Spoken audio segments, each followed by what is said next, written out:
दोस्तों अगर आप एक स्टूडेंट हो पॉलिटेक्निक के या फिर आप 10th या 12th के स्टूडेंट हैं और पॉलिटेक्निक करना चाहते हो तो सबसे पहली बात मैं आपको बता देना चाहता हूं। एक बात की इंफॉर्मेशन आप सभी स्टूडेंट्स के पास होनी चाहिए कि एक्चुअली में हम पॉलिटेक्निक क्यों करें। पॉलिटेक्निक करने के ऐसे कौन कौन से फायदे हैं जो आपको चौंका देंगी और वास्तव में पॉलिटेक्निक के तरफ जो है काफी ज्यादा स्टूडेंट्स का रुझान क्यों होता है। मैक्सिमम मैं आपको बता देता हूं तो यूपी के जितने सारे स्टूडेंट होते हैं या फिर बिहार के जितने सारे स्टूडेंट होते हैं उन सभी स्टूडेंट जब 10th या 12th पास करते हैं तो उन सभी स्टूडेंट्स का एक ही एम रहता है कि हम किस तरीके से हम पॉलिटेक्निक में एडमिशन ले लें और पॉलिटेक्निक के गवर्नमेंट कॉलेज में एडमिशन ले लें। ठीक है, तो सबसे पहली बात आपको यह जानना है कि पॉलिटेक्निक आपको क्यों करना चाहिए। देखिए सिंपली मैं बातें बता देता हूं कि जो भी पॉलिटेक्निक स्टूडेंट करने आते हैं वो मिडिल क्लास फैमिली से बिलोंग करते हैं। ठीक है,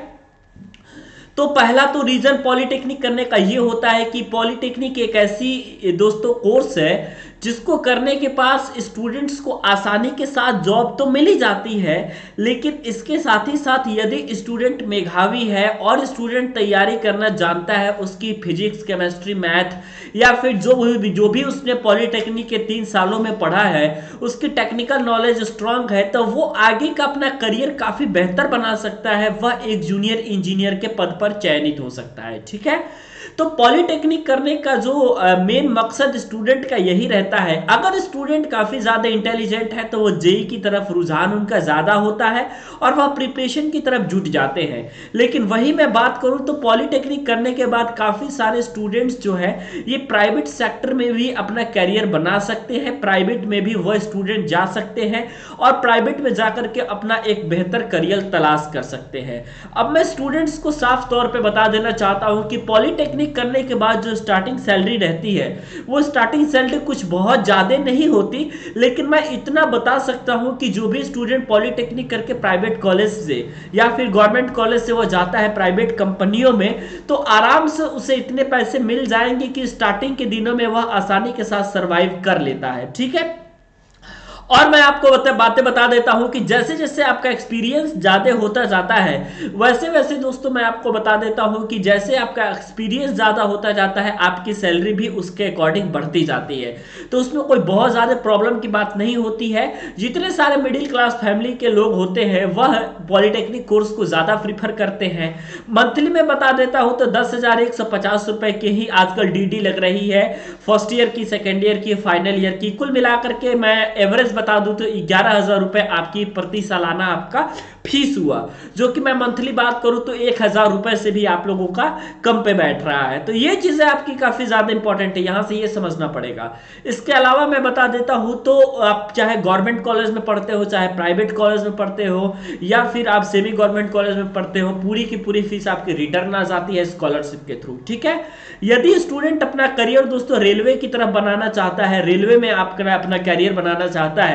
या फिर अपना करियर वो बिजली विभाग में बनाना चाहता है या फिर काफी सारे अन्य गवर्नमेंट के डिपार्टमेंट में बनाना चाहता है या फिर काफी ज्यादा मल्टीनेशनल कंपनियों में काम करना चाहता है, तो उसके लिए ये चीजें जो है दोस्तों पॉलिटेक्निक कोर्स एक सस्ते में और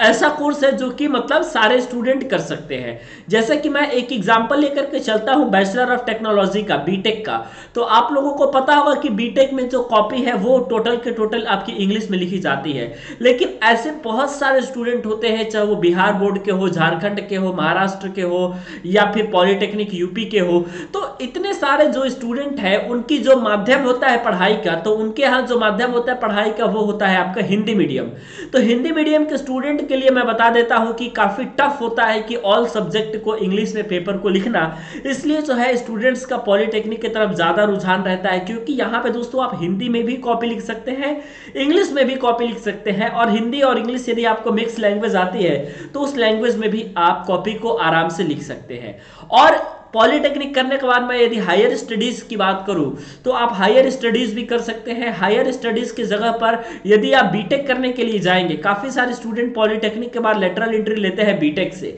तो बीटेक की यदि आप करेंगे पॉलिटेक्निक करने के बाद तो आपको 1 साल का छूट मिल जाएगा और आपका जो बीटेक है टोटल 3 ईयर का रह जाता है। ठीक है, 3 ईयर बीटेक सिर्फ आपका हो जाता है यदि आप पॉलिटेक्निक करने के बाद बीटेक करते हैं तो। ठीक है,